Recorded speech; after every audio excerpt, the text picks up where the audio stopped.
kaya pala kahit anong bigay natin na adjust sa clearance, bigyan natin clearance ang balbula, maya maya tukod naman dahil kasi ang uno hindi nagtatrabaho dos lang saka sa tres ang gumagana na pag binunot mo ang spark plug cable. So uno wala. Ito ang salary kasi yung intake salot na. Check mo sa iba andyan pa sa taas ito salot kahit anong bigay natin clearance hindi gumagana ang uno dahil nakabaon ng balbula na intake paluson ko tanggalin ko para makita problema to kasi palyado dalawa lang gumagana.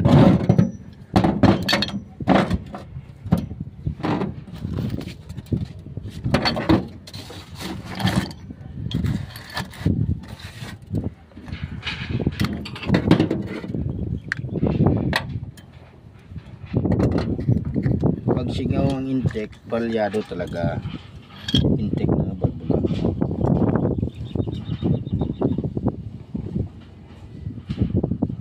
Wala na focus ng valve base yung isa.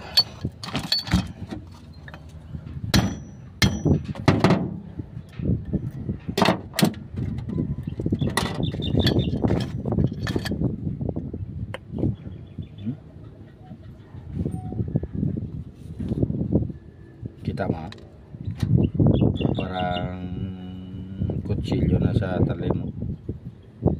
So wala nang valve base, nawala na, pud na parang exhaust na balbula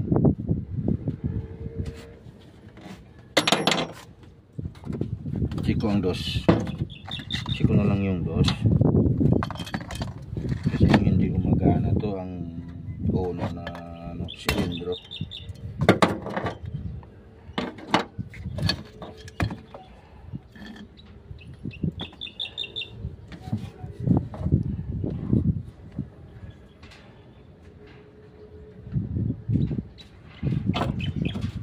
Compare dito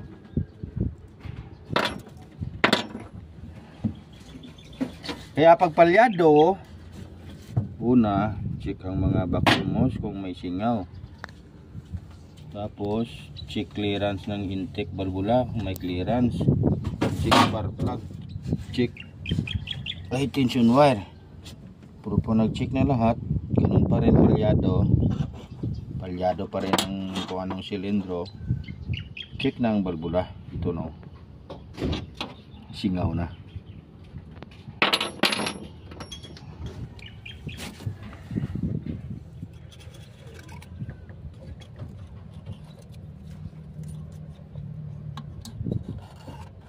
Ikaw na lang muna labugay maglinis. Bibili pa ako ng balbula labugay. Okay na yan.